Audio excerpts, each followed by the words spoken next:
में क्या किस क्रम से कहा गया है, किस वस्तु को किस क्रम में कहा गया है, किस चीज का उपदेश किस क्रम में किया गया। सबसे पहले विद्या समुपदेश है, वृद्ध संयोग है, इंद्रिय जय है, अमात्योत्पत्ति है, मंत्री पुरोहित नियुक्ति है ना, उपधार का शौच ज्ञान है ना, अमात्यों का गूढ़ पुरुषोत्पत्ति है, गूढ़ पुरुष प्रणिधि है।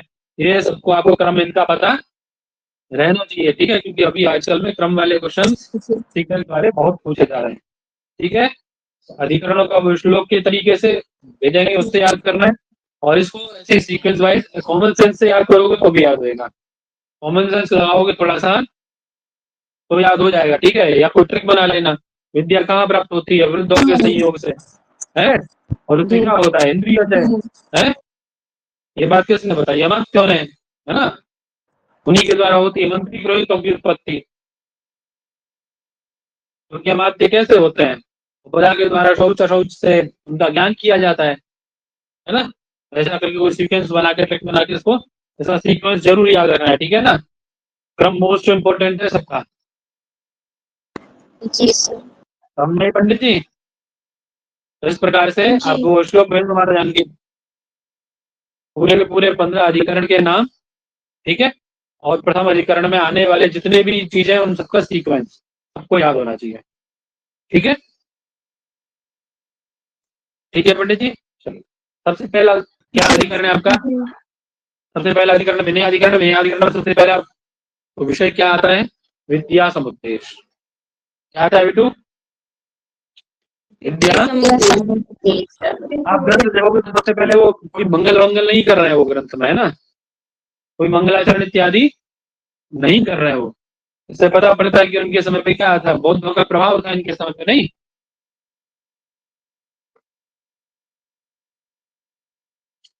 केवल प्रणाम कर रहे हैं, क्या कह रहे हैं, नमः शुक्र बृहस्पतिभ्याम। कुछ लोग आत्मा मंगल किया उन्होंने, बृहस्पति महाराज को प्रणाम कर रहे हैं, नहीं मंगल। हाँ बोलो। आपकी तरफ थोड़ा आवाज आपकी बहुत भारी भारी आ रही है, खड़खड़ खड़खड़ का। भाई आप लोग जब अनम्यूट नहीं रखोगे तो मेरी आवाज भारी ही आएगी, म्यूट रखोगे तो नहीं आएगी। अभी देखो अभी कैसे आ रही है, सही है। तो अनम्यूट, जब आप लोग अनम्यूट करते तभी आती है भारी हो।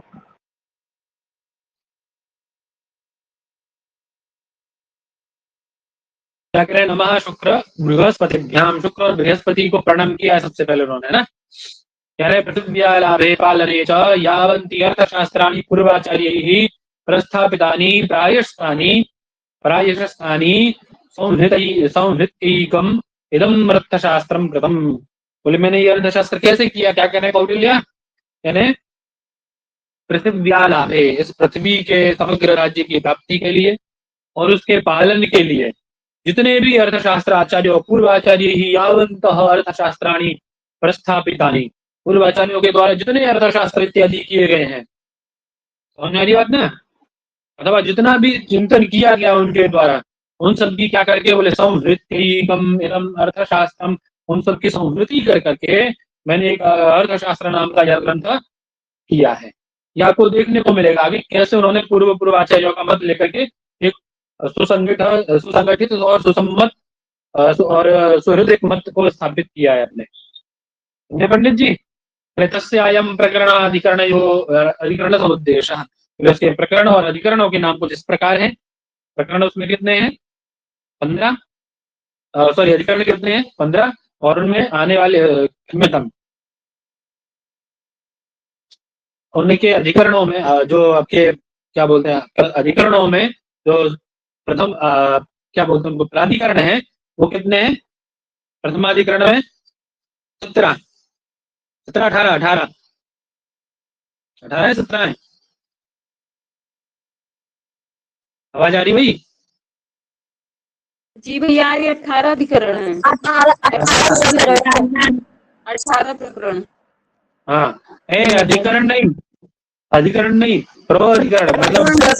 अधिकरण तो 15 है, प्रकरण है, प्रकरण है, अधिकरण 15 है, वो गलत मत करना। विनय अधिकरण है सबसे पहला। विनय अधिकरण में कितने प्रकरण है, 18 प्रकरण है, ठीक है। सबसे पहला प्रकरण क्या है उसमें, बोले विद्या समुद्देश और आन्विक की स्थापना। पहला क्या पंडित जी? विद्या समुद्देश और अन्वीक्षी की स्थापना। विद्या समुद्देश, हाँ, म्यूट रखो आप लोग अपने आप को, जब पूछा जाए तब बोलो बस, तो मैं शांत हो जाऊं तब। कह रहे हैं अन्वीक्षिकी त्रयी वार्ता दंड नीतिश्चेति विद्या। विद्या क्या बताया उन्होंने? विद्या किसे कहा जाता है इनके अनुसार? अन्वीक्षिकी त्रयी और वार्ता तथा दंड नीति, है ना? ये चार क्या है? चतुस्रः विद्या। क्या है पंडित जी? ये चार विद्याएं हैं, अन्वीक्षिकी त्रयी वार्ता और दंड नीति। ठीक है, कितनी विद्याएं मानते हैं? 4 विद्याएं। अब इसके बाद में क्योंकि उन्होंने क्या कहा है, पीछे पढ़ के आया, पूर्व आचार्यों के मतों को मैंने समाहित करके एक संकलित करके एक विशेष शास्त्र बनाया है, तो पूर्व आचार्यों के मत भी तो बताने पड़ेंगे पंडित जी। पूर्व आचार्यों के मत में बताया सबके अलग अलग। कह रहे मनु ऋषि, एक मनु नाम के आचार्य हुए हैं पूर्व में, वो क्या मानते हैं? वे कहते हैं कि त्रयी वार्ता दंड नीतिश्चेति विद्या। ये 3 विद्या कौन मानते हैं? कि त्रयी विशेषो ही अन्वीक्षिकी। ये 3 विद्या कौन मानते हैं पंडित जी? मनु अथवा मनु के आचार्य। मनु को क्या नाम? तो मनु कहते हैं, मानवा है इत्युक्ते, मनु को मानने वाले, है ना? जो मनु को मानने वाले आचार्य अथवा विद्वान लोग हैं, वे कितनी विद्या मानते हैं? 3। है ना? हाँ, वो कहते हैं कि त्रयी विशेषः ही अन्वीक्षिकी। ये जो आपकी त्रयी है ना, इस त्रयी के अंतर्गत ही आपकी अन्वीक्षिकी आ जाती है, उसको अलग से मानने की जरूरत नहीं है। ठीक है ना? आपसे ये पूछा जा सकता है ये किसके मतलब में त्रयी के अंतर्गत अन्वीक्षिकी, क्योंकि ये पूछा जा चुका है ना, ये पूछा जा चुका है, पूछा लग जाएगा ना, तो पूछा यही जाएगा कि ये त्रयी के अंतर्गत अन्वीक्षिकी का समावेश होता है किसके अनुसार? कौन ऐसा कहते हैं कि त्रयी के अंतर्गत ही अन्वीक्षिकी चली जाती है, समाविष्ट होती है? मनु को मानने वाले, है ना, उनके अनुयायी। हाँ, आगे कह रहे हैं एक और आचार्य है बृहस्पति नाम के आचार्य, वो कहते हैं बृहस्पति और बृहस्पति के अनुयायी लोग कि वार्ता दंड नीति चेति विद्या। तो केवल वार्ता और दंड नीति को ही विद्या मानते हैं, अन्वीक्षिकी और त्रयी को नहीं मानते हैं। बात क्लियर है?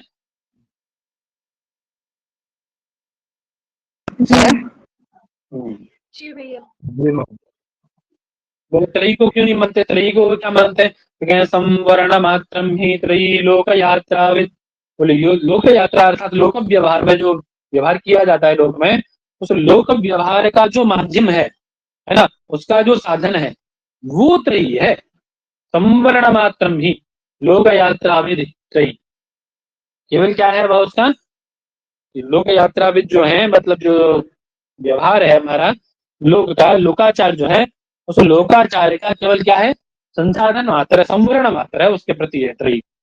त्रयी कोई विद्या नहीं है। ऐसा कौन कहता है? संवरण मात्रम ही त्रयी लोक यात्राविद। कौन कहता है बात? बृहस्पति के अनुयायी लोग। अब बची क्या? देखो, अन्वीक्षिकी 4 वाले थे पहले, फिर एक अन्वीक्षिकी का मूल 3 बची, त्रयी वार्ता दंड नीति, उसको मानने वाले मनु के संबंधी आचार्य थे। फिर त्रयी को हटाया तो क्या बचा? वार्ता दंड नीति, उसको मानने वाले बृहस्पति थे। अब बची दंड नीति के। दंड नीति एका विद्या इति औशनसः। ऐसा कौन है पंडित जी? औशनस। औशनस इत्युक्ते शुक्राचार्य के अनुयायी लोग। एक आचार्य है शुक्राचार्य, उन शुक्राचार्य के अनुयायी जो विद्वान लोग हैं, ये लोग क्या कहते हैं कि मात्र एक अविद्या है संसार में, वो है दंड नीति। ठीक है ना? क्यों एकमात्र विद्या है? त्रयी वार्ता और उसको अन्वीक्षिकी को क्यों नहीं मानते लोग? क्यों है दंड नीति एकमात्र विद्या? कहने तस्यां ही सदव विद्यारंभा प्रतिबद्धा इति। क्योंकि उस दंड नीति के द्वारा ही संसार की समस्त विद्या आरंभ होती हैं और वही से समस्त विद्या बधी हुई है, जुड़ी हुई। ठीक है? जी सर। अब बात आई कौटिल्य की, जो ऊपर वाली बात थी कि अन्वीक्षिकी त्रयी वार्ता दंड नीतिश्चेति सहस्रः विद्या, ये किसका मत था ऊपर वाला? क्योंकि किसी आचार्य का नाम तो लिखा ही नहीं। अरे हमने पढ़ा कि दंड नीति एका विद्या औशनस्य, औशनसस्य, है ना? दूसरा पढ़ा हमने वार्ता दंड नीति बृहस्पति मानता है ना? त्रयी वार्ता दंड नीति मनु के अनुयायी मानते हैं। तो अब ये बताइए हमें कि अन्वीक्षिकी त्रयी वार्ता, ये चारों विद्याओं को कौन मानता है? कौन ऐसा व्यक्ति है जो चारों विद्याओं को मानता है? विद्या यदि कौटिल्यः।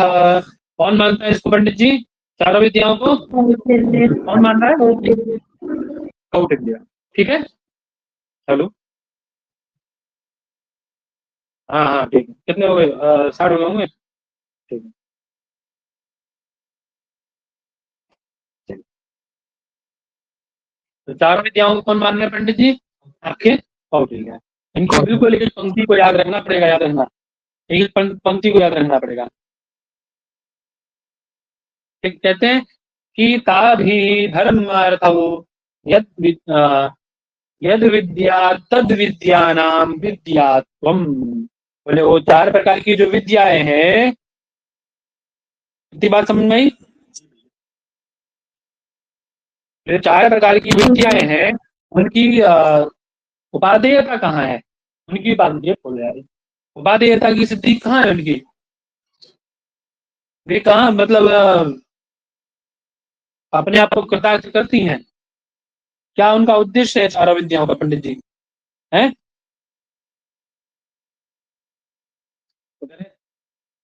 धर्मार्थौ यद विद्या तद विद्यानाम विद्यात्वम।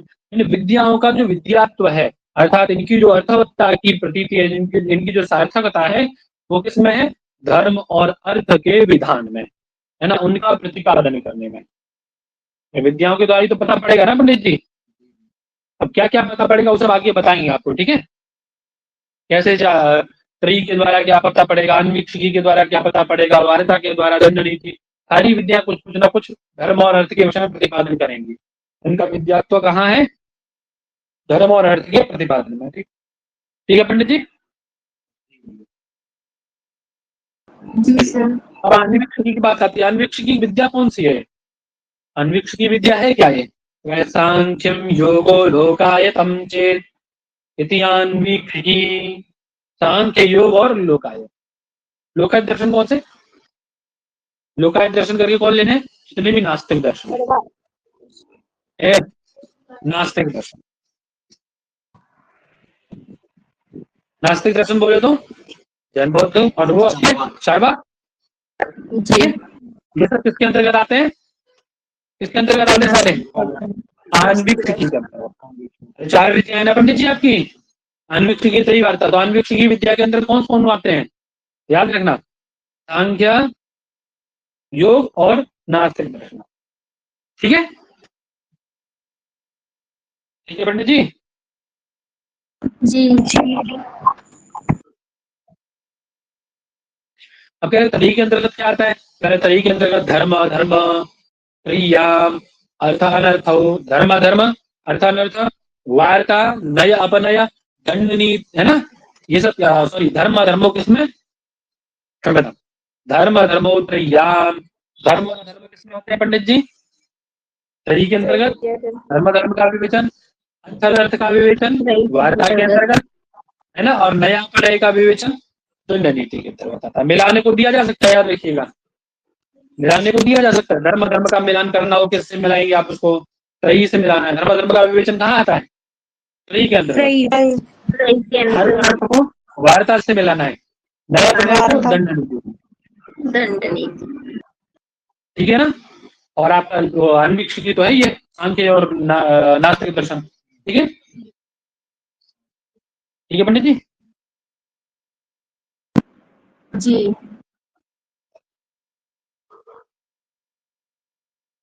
बात क्लियर है सबको? जी सर। क्या कह रही?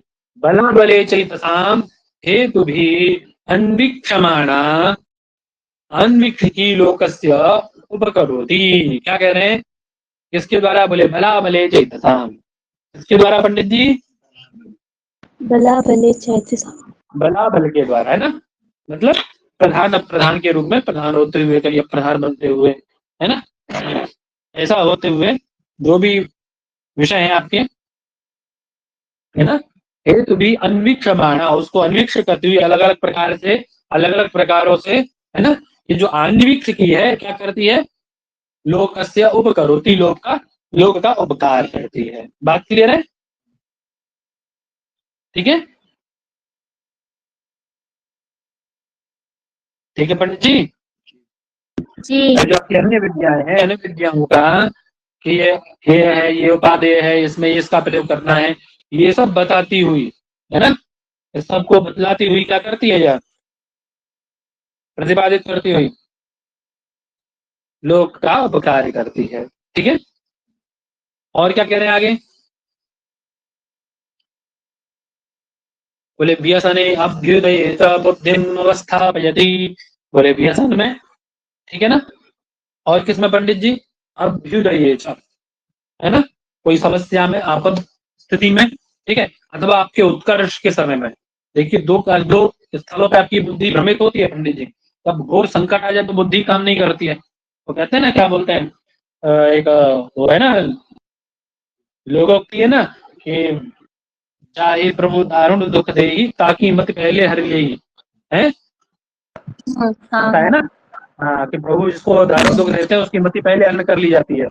और व्यसन काल में, अथवा जब आपका एकदम ये तो डाउनफॉल शुरू होगा, जब आपके पास बहुत प्रचुर मात्रा में धन आएगा तो आपकी बुद्धि समाप्त हो जाती है, तभी बुद्धि हरण कर ली जाती है, समझे। तो इन दोनों स्थलों पे जो बुद्धि को स्थिर करने वाली है वो कौन है, कौन है जो स्थिर रखती है पंडित जी, प्रज्ञा यानी ज्ञान। आन्वीक्षिकी कौन है, ये आन्वीक्षिकी वार्ता, आन्वीक्षिकी विद्या है, ठीक है ना। बोले प्रज्ञा वाक्य क्रिया वैशारद्यं च करोति, और क्या करती है, आपकी बुद्धि को, आपके वाक्य को, आपकी क्रिया है ना, प्रखरता को, यानी आपकी बोलने की शैली को, है ना, आपकी व्यवहार की शैली को भी क्या करती है, प्रस्फुटित करती है ना, वैशारदम वैशारद्यं च करोति, ठीक है, उसको प्रस्फुटित करती है, तो विस्तृत करती है। कहा गया है क्या, कि प्रदीप सर्व विद्यानाम, उपाय सर्वकर्मणाम, आश्रय सर्वधर्माणाम, शाश्वत अन्वीक्षिकी मता। जो अन्वीक्षिकी विद्या है, ये समस्त विद्याओं के प्रति क्या है, प्रदीप है? सभी कर्मों का क्या है, सर्वकर्माणाम उपाय है, सर्व विद्यानाम प्रदीप, उपाय सर्वकर्माणाम, समस्त कर्मों का क्या है, उपाय है, साधन है, और समस्त धर्मों का आश्रय है। अब कुछ भी एक पूछा जाए तो लगाना है टेक उस पर अच्छे से, ठीक है, समझ के। यदि पूछ लिया जाए समस्त विद्याओं का प्रतीक कौन सी, आन्वीक्षिकी वार्ता है, दंड नीति, सर्व कर्मों का उपाय कौन है, सर्व धर्मों का आश्रय कौन है, ध्यान रखिएगा। या तो पंक्ति से पूछ लिया जाए, बोले वैसे अभ्युदय से बुद्धिमवस्था पैती का, अथवा प्रज्ञा वाक्य क्रिया विशारद करोति, कौन है ऐसी, ध्यान दीजिएगा, गलत नहीं होना चाहिए। चलिए अब पहले विनयाधिकरण में पहला था पूरा हो गया आपका, ठीक है। अब आता है त्रयी स्थापना, जी जी दूसरा प्रकरण क्या है पंडित जी, त्रयी स्थापना। क्या कहना है त्रयी स्थापना के विषय में, समझ में आया ना वो अन्वीक्षिकी वाला प्रकरण सबको, जी सर। तो क्या कह रहे हैं, त्रयी है क्या, पहले वो बताएं। कह रहे हैं साम ऋग यजुर्वेदाः त्रयः त्रयी, बोले साम वेद, ऋग्वेद, यजुर्वेद, ये जो त्रय वेद है ना, इन्हीं को त्रयी कहा गया है। त्रयी विद्या करके किनको कहा गया, साम ऋग और यजु को। आपसे पूछ लिया जाएगा कि त्रयी के अंतर्गत कौन नहीं आता है, त्रयी विद्या के अंतर्गत कौन नहीं आता है, अब नहीं बात, नहीं जी जी अथर्व नहीं आता है, ऋग यजु साम आते हैं बस खाली, ठीक है। हाँ, अथवा दिया जाएगा त्रयी के विषय में समुचित क्रम, समुचित का चयन करिए, है ना, त्रयी इत्यस्य आख्ये समुचितम चिनुत, ऐसा करके दे दिया जाएगा आपको। तो उसमें अथर्ववेद भी रहेगा एक में, उसको नहीं चुनना है, केवल साम ऋग यजु साम को ही चुनना है, ठीक है। जी जी क्यों नहीं, त्रयी के अंतर्गत क्यों नहीं आता, वो बोल के अथर्ववेद इतिहास वेद वेद, अथर्ववेद को क्या माना है इन्होंने, केवल इतिहास वेद माना है। हाँ, ये तीन है, कह रहे अथर्ववेद इतिहास वेद उच्च वेदाः, बोले वेद कौन है वैज्ञानिक के अनुसार, तो महाराज क्या है, ये जो सामरिक यजु जिनका आप वेद बताते हो, यजुर्वेद आदि, ये वेद नहीं है, तो क्या है ये, हमारे यहाँ त्रयी विद्या है, ये त्रयी विद्या है ये, ठीक है। बोले फिर वेद क्या है, वेद कहाँ है फिर, अथर्ववेद इतिहास वेद उच्च वेदाः, बोले एक अथर्ववेद और दूसरा इतिहास वेद, ये दो वेद है। समझ नहीं मत? बोले अंग कौन से बन के? शिक्षा, कल्प, व्याकरण, निरुक्तम, छंदो, विचित, ज्योतिषम इति च अंगानि। क्या क्या है पंडित जी? शिक्षा, कल्प, व्याकरण, निरुक्त, छंद, है ना? जी छंद विचित मतलब छंद जी विचार, विचित मतलब विचार, ठीक है। और ज्योतिष, ये सब क्या है? विज्ञान है वेद के, ठीक है। ठीक है पंडित जी। जी महोदय। अब क्या ये जो त्रयी है क्या है? मतलब क्या सरकारी क्या? तो कह रहे एष त्रयी धर्म चतुर्णाम, चारों जो धर्म है आपके कौन से हैं? ब्राह्मण, क्षत्रिय, वैश्य और शूद्र। धर्म चतुर्णाम वर्णानाम आश्रमाणाम, चारों धर्म, चारों वर्णाश्रम, वर्ण और चारों आश्रम, चतुर्नाम वर्णाश्रमाणाम। चतुर्नाम का अन्वय किसके साथ करना है? वर्णाश्रमाणाम, जी ठीक है ना। आपके धर्म में अर्थ करने में, आपको धर्म में लगाने में, और वर्ण और आश्रमों में, चारों वर्ण चारों आश्रमों में, ठीक है। इनमें चारों वर्णों और चारों आश्रमों को अपने अपने स्वधर्म स्थापना औपकारिक, अपने अपने धर्म अपने अपने कर्मों में स्थापित करने में, अपने अपने धर्म में रस करने में, ये क्या है? उपकारिका, उपकार करने वाली है, ठीक है ना। उनकी उपकार करने वाली उपकारक है। किसमें उपकारक है? त्रयी बोले धर्म के प्रति, चारों वर्ण आश्रम, चारों वर्ण और चारों आश्रमों को अपने अपने धर्म में, अपने अपने धर्म कर्म में स्थापित करने में उपकारिका है, ठीक है ना, उपकारक है, ठीक है। ठीक है पंडित जी। बोले क्या? धर्म ब्राह्मणस्य अध्ययनम अध्यापनम यजनम याजनम दानम परिग्रहश्चेति। वही कर्म स्मृति वाले।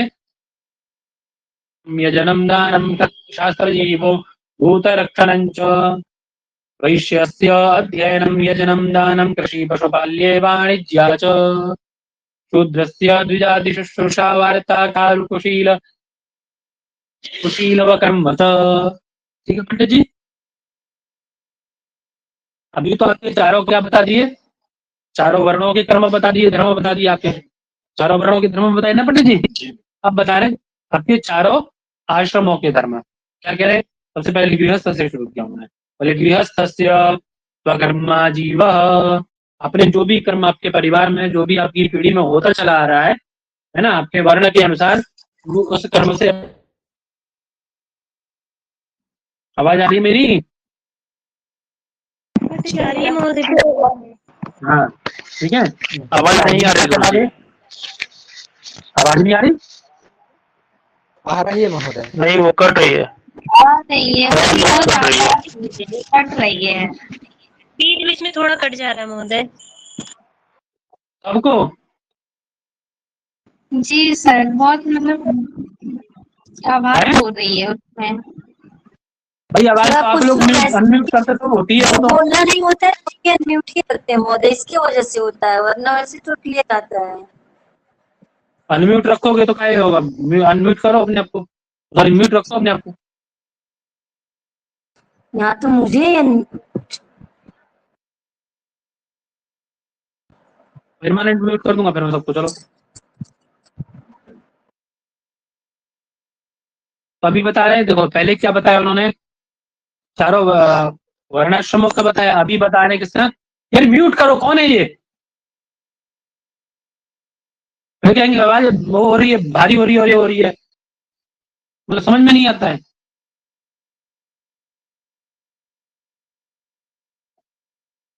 पहले चारों वर्णाश्रमों के विषय में बताया, अब बता रहे, सॉरी चारों वर्णों के विषय में, अब चार वर्ण आपके आश्रमों के विषय में बता रहे हैं।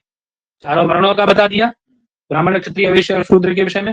अब चारों आश्रम जो है आपके, उनके विषय में बताने कौन क्या करेगा।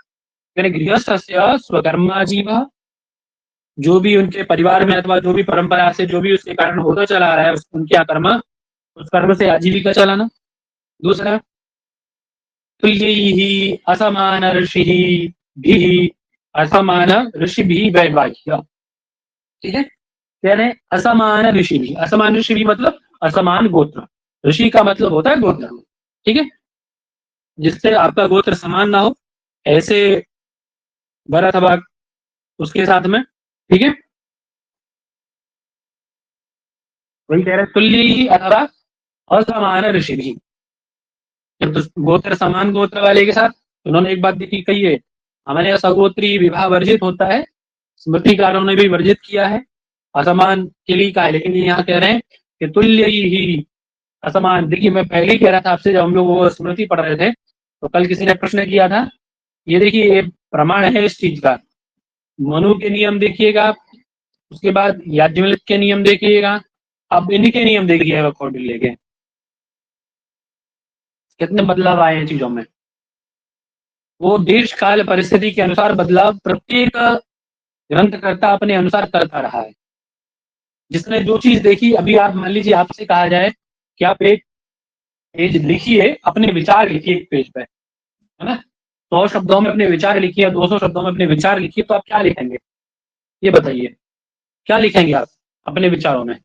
तात्कालिक भौगोलिक परिस्थिति को लिखेंगे ना, जो आपके आसपास में घटित हो रहा है।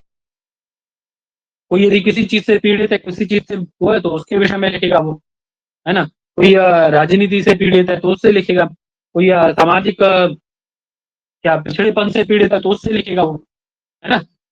जो समस्या होगी उस समस्या पे लिखेंगे ना। तो तात्कालिक भौगोलिक स्थिति को देख करके चीजें लिखी जाती हैं पंडित जी, ठीक है। ठीक है जी, जी महोदय। जी अभी भी कर दी क्या बात? नहीं भैया क्लियर है। बस म्यूट रखोगे आप लोग, नहीं कटेगी वो कटती है क्योंकि आप लोग अनम्यूट कर लेते हो ना, तो इको होता है वॉइस में। चलो, है ना। तुल्य ही असमान ऋषि भी वैवाह्यम आज्ञा ऋतुगामित्वम, है ना, ऋतुगामी होवे, और देव पितृ अतिथि वृत्तिषु त्याग शेष भोजन च। क्या कहे पंडित जी? पहले देवताओं को भोग लगा, भोजन यदि प्रसादी बनती है तो गृहस्थ का कर्तव्य क्या है? क्योंकि देखिए, चाहे वो कोई भी आश्रम हो, ब्रह्मचर्य हो, वानप्रस्थ हो, गृहस्थ को छोड़ करके ब्रह्मचर्य हो, वानप्रस्थ हो या संन्यास हो, सब किस पर आश्रित होते हैं पंडित जी? सारे आश्रम किस पर आश्रित होते हैं? गृहस्थ पर ना। हाँ, तो वही बता रहे, कह रहे पहले देवताओं को, पितरों को, अतिथि को, अपने वृत्ति जो सेवक इत्यादि हैं उनको भोजन करा करके, उनको भोजन त्याग करके शेष भोजनम, ये गृहस्थ को ऐसा करना चाहिए। गृहस्थ के प्रति नियम है। ये पूछे जाते हैं, यहाँ से ऐसा सीधा सीधा वन लाइनर दे दिया जाएगा, बोले किसके निमित्त कहा गया ये, तो पता कर पाएंगे, सामान्य है, कॉमन सेंस लगाएंगे तो कर पाएंगे पता, ठीक है। ऐसा रटने की जरूरत उसको नहीं है ना, रटने की जरूरत नहीं है, वो सामान्य सी बात है। देखिए विवाह की बात कहाँ आएगी? तुल्य ही असमान श्री वैवाह्य, ऋतुगामी होने की बात किसको कही जाएगी? ब्रह्मचारी को तो कही नहीं जाएगी, ना ही सन्यासी को कही जाएगी। स्वाभाविक सी बात है, गृहस्थ व्यक्ति को ये कहा जाएगा ना। बस चलिए आगे ब्रह्मचारी के विषय में बता रहे हैं। ब्रह्मचारी क्या है? तो कह रहे हैं स्वाध्याय, स्वाध्याय करने वाला होना चाहिए, उसको स्वाध्याय करना है। अग्नि कार्य, संविधान करना है। अभिषेक अर्थात नित्य स्नान करना है। भैक्षव्रतत्वम, भिक्षावृत्ति का आचरण करना है। आचार्य प्राणांति की वृत्ति, आचार्य के जब तक शरीर पूर्ण न हो जाए आचार्य का, जब तक भी शरीर न त्याग दे तब तक उनके साथ प्राणांति की वृत्ति करनी है, ठीक है। मान लीजिए आचार्य नहीं है, तो सारी बातें वही स्मृति शास्त्र की हैं। यदि आचार्य नहीं है तब क्या करेंगे? अगर तदभावे तो गुरुपुत्रे ब्रह्मचारिणी वा, तो यदि आचार्य नहीं है, आचार्य का शरीर पूर्ण हो गया है, उसके अभाव में गुरुपुत्र के आश्रित रहे, ठीक है, ब्रह्मचारी। ये ब्रह्मचारी के लिए नियम है। अभी तो आपको मेन पॉइंट क्या याद रखना है इसमें? देखिए भैक्षव्रतत्व तो आपको आगे जब आप वानप्रस्थ में जाएंगे, संन्यास में जाएंगे, वहां भी उसको भिक्षाटन के लिए कहा गया है ना। लेकिन क्या नहीं कहा गया उसको? आचार्य के साथ प्राणांत की वृत्ति नहीं कही गई है। अग्नि कार्य भी उसको कहा गया है, ठीक है। स्वाध्याय के विषय में नहीं कहा गया है। ये दो पॉइंट इसके ब्रह्मचारी को अलग करते हैं, ठीक है। बस यही कॉमन सेंस है, थोड़ा कॉमन सेंस लगा के आप कर सकते हैं, ठीक है। कॉमन सेंस लगा के ही करना होता है भाई चीजों। क्या कह रहे हैं? बोले वानप्रस्थस्य ब्रह्मचर्यम, वानप्रस्थों को क्या बताया? बोले उसको ब्रह्मचर्य धारण करना है, भूमि पर शयन करना है, भूमौ शय्या, ठीक है। जटाजी ने धारणम, जटा धारण कर लेनी है उसको, ठीक है। जिन मतलब वो नीचे जो पहनते हैं ना मृगछाल इत्यादि, वो धारण करना है, अग्निहोत्र करना है, ठीक है। अभिषेक, नित्य स्नान, देवता पितृ अतिथि पूजा। देखिए अब देखिए ये कॉमन आ गया ना, ये वहां भी था ना आपके गृहस्थ के लिए भी देवता पितृ अतिथि पूजा, यहाँ भी आ गया। अग्निहोत्र गृहस्थ को भी बताया जाता है, लेकिन विशेष रूप से वानप्रस्थ 50 के बाद में ही लोग अग्निहोत्र की दीक्षा लेते हैं। आपको कॉमन क्या है, मतलब इसमें एक अलग से क्या चीज है, अलग से क्या है इसमें, अलग से क्या बताया, जटादि धारण और वन्य आहार, है ना। वन्य का गृहस्थ को, अभी गृहस्थ को तो नहीं बताया वन का आहार, है ना, ठीक है। यहाँ क्या बताया, आहार कैसा करना है, जो कंद मूल फल वन में प्राप्त होता है वही आहार करना है, और जटाजन धारण करना है। ये किसको बताया पंडित जी, क्योंकि ब्रह्मचारी देखिए ब्रह्मचारी के लिए भी है, उसके लिए भी है। अब बात आती है परिव्राजक की। कीवर्ड्स हैं, दो कीवर्ड सबके याद रखने होंगे आपको। परिव्राजक की बात आती है, परिव्राजक मतलब सन्यासी, क्या है उसको क्या करना है, संयत इंद्रिया, इंद्रियों पर संयम करना है, ठीक है। अनारंभ, अनारंभ मतलब कोई नया कार्य शुरू नहीं करना है, ठीक है। अर्थात ये नहीं करना है अभी कि चलो पोते के लिए घर को बना के और दे जाए, है ना, तो कोई नया कार्य शुरू नहीं करना है, अनारंभ होना है, कोई कार्य नहीं शुरू करनी है। निष्किंचनत्वम, कोई भी इच्छा नहीं होनी चाहिए मन में, एकदम निष्किंचन होना चाहिए, ठीक है। ऐसा होना है पंडित जी, निष्किंचन की कोई इच्छा भी नहीं है। हाँ ठीक है, क्या नहीं, संग त्याग, बोले संग का त्याग कर देना है, अर्थात एकांतवास, ठीक है। भैक्षम, भैक्ष वृत्ति अपना लेनी है, ठीक है, ठीक है पंडित जी। जी महोदय। अरण्यवासः, और जंगल में निवास करना है, ठीक है ना। और अनेकत्र, न एकत्र, अनेकत्र मतलब एक जगह नहीं रुकना है, भ्रमण करते ही रहना जंगल में, आज यहाँ तो कल वहां। और क्या बोले, बाह्याभ्यंतर शौचम, बाह्य शुद्धि भी रखनी है और आभ्यंतर शुद्धि भी रखनी है। ये चारों के आपके आश्रमों के नियम उन्होंने बताए। बोले सबके लिए कॉमन नियम क्या है, तो कह रहे सर्वेषां वर्णानाम आश्रमाणां च कृते अहिंसा सत्यम शौचम अनसूया अनृशंस क्षमा च, सभी को अहिंसा बरतनी है, सत्य बोलना है, शौच शुद्धता रखनी है, ठीक है। अनसूया, किसी को कष्ट नहीं देना है, अनुशंस और क्षमा, ये किसके लिए बताए पंडित जी, सभी के लिए बताए हैं, ठीक है। सब आश्रमों के लिए जी। किसी से ईर्ष्या नहीं रखना है, क्षमा की भावना रखनी है ना, ठीक है पंडित जी। सबको। भैक्षम मतलब क्या बताए थे आप? अरे भिक्षावृत्ति बेटा। जी जी। आप कुछ पूछ रहे हैं, सब बताओ। नहीं महोदय। चलो बोलिए, अपना यदि मान लीजिए अपने धर्म का पालन करेंगे तो क्या होगा, और जो लोग अपने धर्म का पालन नहीं कर रहे तो उनको क्या हानि है, कोई लाभ हानि है तो करा जाए। स्वधर्म स्वर्गया अनंत्याय च, स्वर्गाय अनंत्याय च, अपना धर्म किसके लिए है पंडित जी, अपने धर्म से क्या होगा, अपने धर्म का पालन करने से स्वर्ग की और अनंत की प्राप्ति होगी, सामान्य स्वर्ग की नहीं, अनंत स्वर्ग की प्राप्ति, ठीक है। और उसका अतिक्रमण करने पे बोले लोक संकराच्छिद्येत, कौन दोष आ जाएगा, सांकरीय दोष आ जाएगा उसका पालन न करने से, है। इससे क्या होगा, बोले लोक छिद्येत, से आपके जो उत्कृष्ट लोग हैं जो आपको प्राप्त होने वाले थे, ऊपर वाले साथ, है ना, वो लोग प्राप्त नहीं होंगे आपको, वो नष्ट हो जाएंगे आपकी, ठीक है पंडित जी। जी महोदय। हाँ, इसलिए राजा को क्या चाहिए, एक राजा को क्या चाहिए पंडित जी, राजा को चाहिए तस्मात् तस्मात् राजा सधर्मम भूतानाम न व्यभिचारयेत, राजा को चाहिए कि जो संसार के जितने भी भूत हैं, भूत मतलब ये तो रात में घूमने वाले विचरण करने वाले भूत प्रेत नहीं, तो जीव, ठीक है, वे अपने अपने धर्मों से व्यभिचरित न हो, ऐसा राजा को करना, विधान करना, ये ऐसे नियमों का विधान करना चाहिए, ठीक है। अर्थात वो उनको अपने पद से, अपने धर्म से, अपने कर्तव्य से व्यभिचरित न होने दे, चाहिए तो ना होने दे, ठीक है ना, बात क्लियर है। क्यों, क्योंकि स्वधर्मम समदधानो ही प्रेत्य च इह च नंदति, है ना। जो राजा अपनी प्रजा को उसके तत्त कर्मों में विहित करता है, उन सब में निहित करता है ना। वो क्या करता है पंडित जी ऐसा राजा, प्रवृत्त रखने वाला। प्रेत्य ही बोले यहाँ पर इह इह प्रेत्य च नंदति, बोले इस लोक में, और प्रेत्य माने देखिए स्मृतियों में एक शब्द का प्रयोग मिलेगा आपको परलोक के लिए। कौन शब्द है? प्रेत्य, है ना। तो कहने वह राजा क्या करता है, इह मतलब इस लोक में, और चकारा प्रेत्य, और च के बाद प्रेत्य मतलब ऊपर लोक में, परलोक में भी नंदति, है ना, अर्थात आनंदित होता है, सुख को प्राप्त करता है पंडित जी। ठीक है,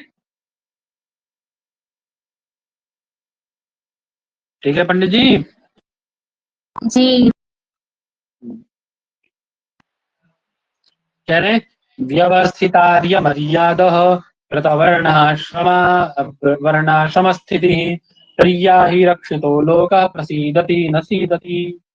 जो प्रजा है ना, इस आर्य मर्यादा के द्वारा, जो आर्य मर्यादा है, इससे व्यवस्थित आर्य मर्यादा के द्वारा, और वर्णाश्रम स्थिति, जो वर्णाश्रम व्यवस्था बताइए उसके उसमें स्थित होकर के, और त्रयी के द्वारा रक्षित होकर के लोकों में क्या होती है, प्रसीदति है, प्रसन्न होती है पंडित जी ने। क्या है? न सीदति, न सीदति अपितु प्रसीदति। वो दुखी नहीं होती अपितु प्रसन्न होती है भाई साहब। आगे क्या है आपका? वार्ता और दंड नीति। वार्ता क्या है और दंड नीति क्या, चलो देखते हैं क्या कह रहे हैं।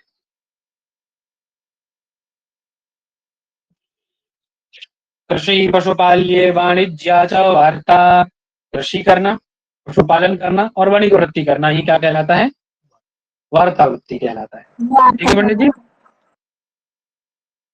ठीक है।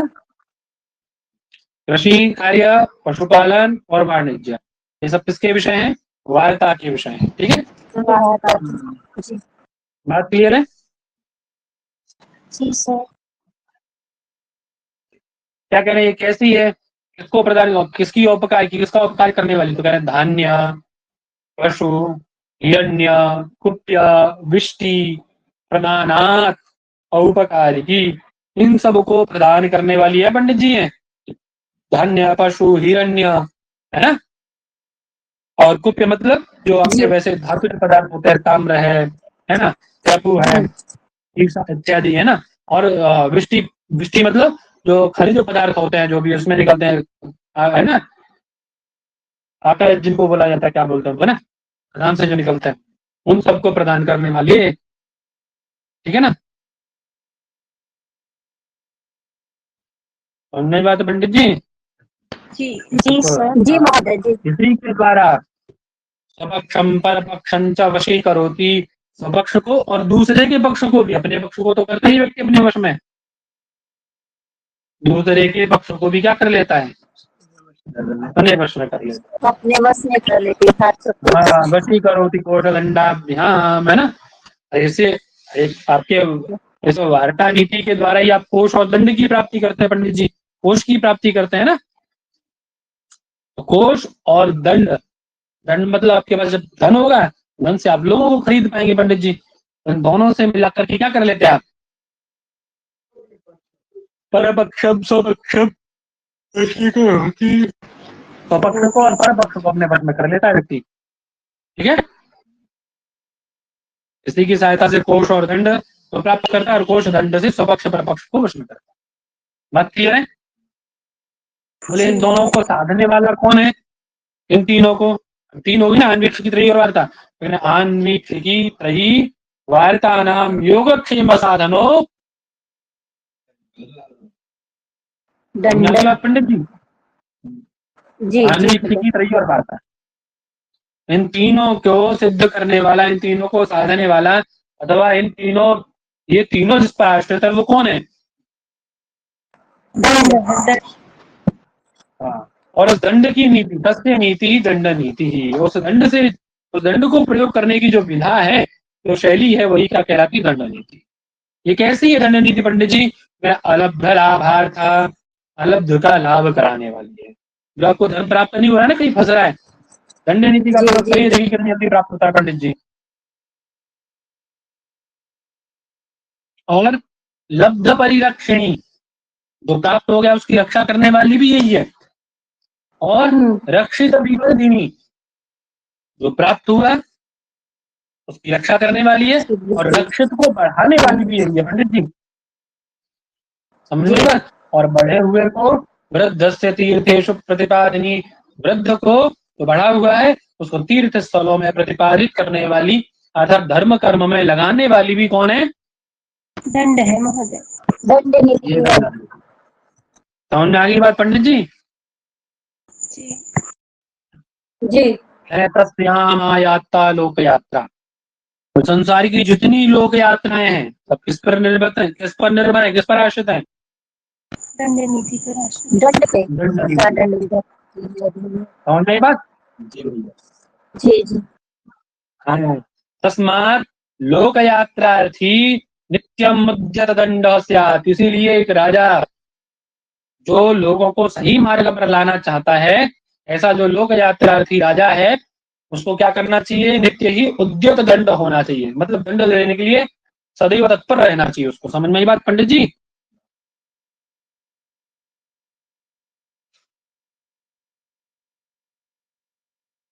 ठीक है। जी महोदय।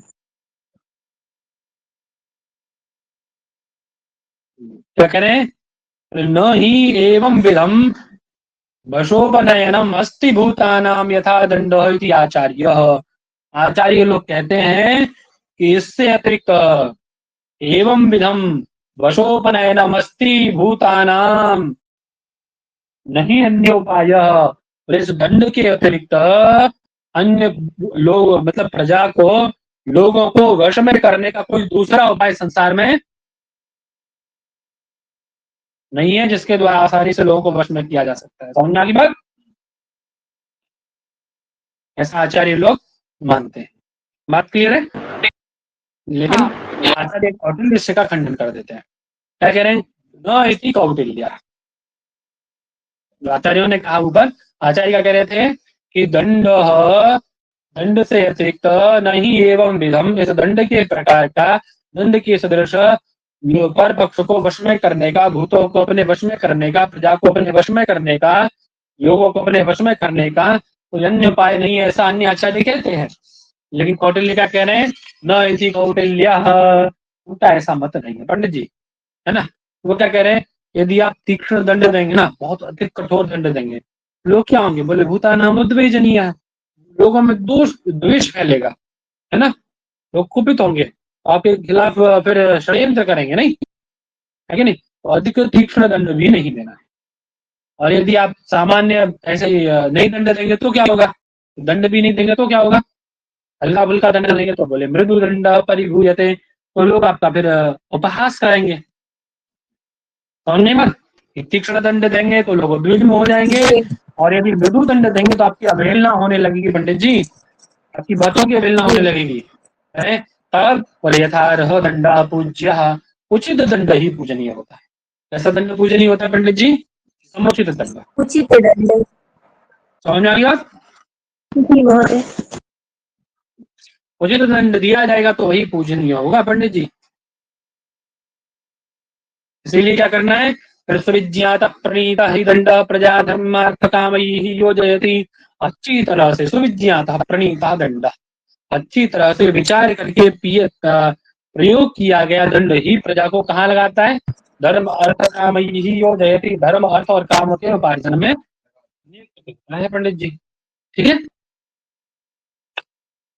और दुष्प्रणीत दंड, यदि उसका प्रयोग आप उल्टे सीधे तरीके से करेंगे तो क्या होगा? तो क्या करें? दुष्प्रणीतः दंडः काम क्रोधाभ्याम अज्ञानात् वानप्रस्थ परिव्राजकानपि कोपयति।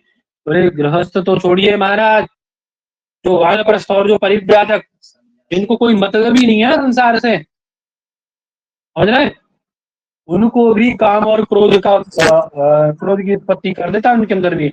दुष्प्रणीत दंड जी उपयति है, उनको भी कुपित करता है पंडित जी। जी एवं अपना गृहस्थान, फिर गृहस्थ और ब्रह्मचारी का तो कहना ही क्या है, हाँ ठीक है।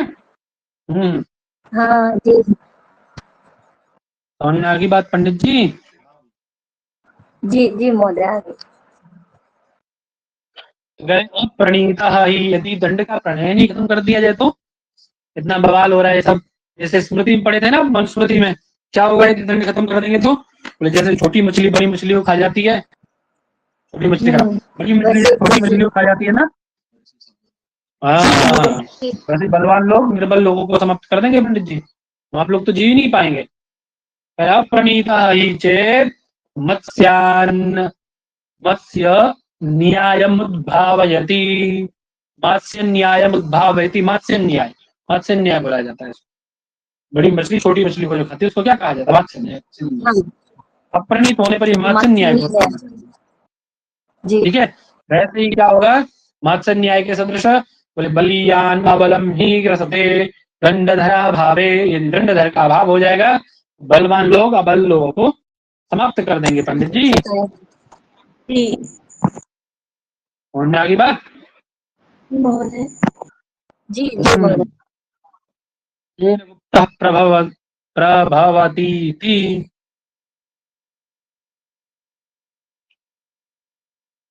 चलिए बोले कहा भी गया, क्या कहा गया पंडित जी? देखो, चतुर्वर्णाश्रमो लोकः राजा दंडेन पालितः स्वधर्म कर्माभिरतः वर्तते स्वेषु वेश्मसु। चारों वर्णाश्रमों को और चारों लोगों को राजा किसके द्वारा पालित करता है?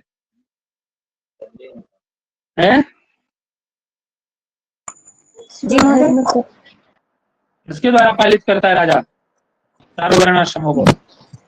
अपने धर्म करने से दंडेन पालितः, है ना, स्वधर्म कर्माभिरतः वर्तते स्वेषु वेश्मसु, है ना, उसी के द्वारा लोग क्या करते हैं? अपने अपने धर्म कर्मों में प्रवृत्त होकर क्या करते हैं? अपनी अपनी स्वेषु वेश्मसु वर्तते, अपने अपने मार्ग पर अपने अपने कर्तव्य में दृढ़ रहते हैं, ठीक है। जी जी अब इसके बाद में अवृद्ध संयोग शुरू होने वाला है, कल इसको करेंगे, कल थोड़ा सा और सिंपल कर देंगे, ठीक है। जी महोदय। तो समझ में आया कि नहीं आया सबको? इंटरेस्टिंग था। हाँ मुझे तो बहुत इंटरेस्टिंग लगा। हाँ अच्छे से अच्छे से आया महोदय। रटे समझे। ठीक है, कल तैयार होना चाहिए, सबको याद होना चाहिए, सुनूंगा कल। हाँ जी जी बिल्कुल। और खबर सुनने के लिए क्या कहा है पता है ना? तो क्या सुनना है? कृत्य प्रक्रिया सबसे सुननी एकदम बढ़िया से, तो कदम पर करते सुनूंगा सुबह सुबह सुबह सुबह सुबह। उसका मतलब ये नहीं कि सुबह कक्षा में नहीं आएंगे कोई, आप लोग नहीं आ रहे हो सुबह सुबह से, वाली कक्षा में आप लोग उपलब्ध नहीं हो रहे भाई साहब। महोदय वो उसके लिए जिनका तैयार उनसे पूछ लीजिएगा, और मुझे उसका सारा वीडियो वापस देखना पड़ेगा, तो मुझे थोड़ा टाइम दीजिए, अभी पूरा नहीं हो पा रहा है। देखिए और सुनूंगा मैं आपसे।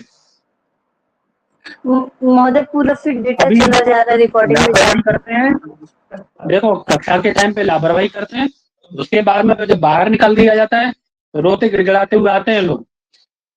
अभी 3-4 लोगों का मैसेज आ रहा है, महोदय में बाहर निकाल दिया आपने, ये था वो था और ये था, हमें पढ़ना है बहुत जरूरी है यार। इतना जरूरी है तो फिर पढ़ो, काहे कक्षा में नहीं आते, काहे नहीं उपलब्ध है तो समय पे।